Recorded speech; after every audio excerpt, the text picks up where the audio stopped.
Le mystère du diamant brisé. Chapitre 1. La découverte. Dans le petit village de Clerval, deux amis inséparables, Léa et Tom, passaient leur journée à explorer les bois et les champs environnants. Un après-midi ensoleillé, alors qu'ils fouillaient un vieux grenier abandonné, Léa trouva une boîte en bois ornée de motifs mystérieux. Curieuse, elle l'ouvrit et découvrit à l'intérieur un éclat de diamant brisé en deux morceaux. « Regarde ça, Tom !» « Un diamant !» s'exclama Léa, les yeux brillants d'excitation. « Mais pourquoi est-il brisé ?» demanda Tom en examinant les morceaux de plus près. Ils décidèrent de montrer leur découverte au vieux monsieur Henri, un antiquaire du village. Chapitre 2. Le secret révélé. Monsieur Henri était un homme âgé, mais ses yeux pétillaient toujours de curiosité et d'enthousiasme. En voyant les deux morceaux de diamant, il prit une grande inspiration et murmura « Le diamant brisé. C'est une légende ancienne. On dit que ce diamant avait des pouvoirs magiques et qu'il a été brisé pour empêcher un grand mal.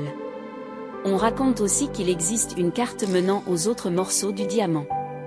Si quelqu'un parvient à les réunir, il pourra résoudre le mystère et découvrir un trésor caché. » Chapitre 3. La carte. Léa et Tom étaient déterminés à trouver les autres morceaux du diamant. Monsieur Henri leur prêta un vieux livre poussiéreux contenant des indices sur l'emplacement de la carte. Après avoir passé des heures à déchiffrer les énigmes, ils découvrirent que la carte était cachée dans une grotte située au cœur de la forêt interdite. Chapitre 4. L'aventure commence.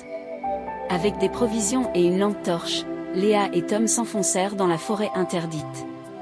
Ils bravèrent des chemins escarpés, des ruisseaux tumultueux et des grottes sombres. Après une journée de marche, ils trouvèrent enfin l'entrée de la grotte. À l'intérieur, ils découvrirent un vieux coffre caché derrière une stalagmite. En l'ouvrant, ils trouvèrent la carte tant recherchée. Chapitre 5. Les épreuves. La carte menait à 4 endroits différents où les autres morceaux du diamant étaient cachés. Leur première destination était un vieux château en ruine. Là, ils durent résoudre une série d'énigmes pour trouver le premier morceau. Le deuxième morceau était caché au sommet d'une montagne. Ils escaladèrent la montagne, affrontant des vents violents et des chemins escarpés. Le troisième morceau se trouvait au fond d'un lac. Ils durent plonger profondément pour le récupérer, évitant les poissons agressifs et des courants dangereux. Chapitre 6. Le dernier morceau.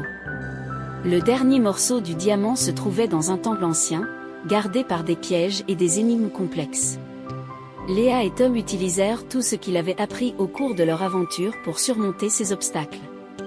Finalement, ils trouvèrent le dernier morceau du diamant. Chapitre 7. Le diamant réparé. De retour chez Monsieur Henri, ils réunirent tous les morceaux du diamant. Au moment où le diamant fut complet, une lumière éclatante en jaillit et une ancienne inscription apparut sur un mur. L'inscription révéla l'emplacement du trésor caché, un coffre rempli d'or, de bijoux et de secrets anciens. Chapitre 8. Le trésor de l'amitié. Léa et Tom, accompagnés de Monsieur Henri, trouvèrent le trésor. Mais plus que l'or et les bijoux, ils réalisèrent que la véritable récompense de leur aventure était leur amitié renforcée et les souvenirs incroyables qu'ils avaient créés ensemble. Et ainsi, le mystère du diamant brisé fut résolu, et Léa et Tom rentrèrent chez eux, prêts pour de nouvelles aventures.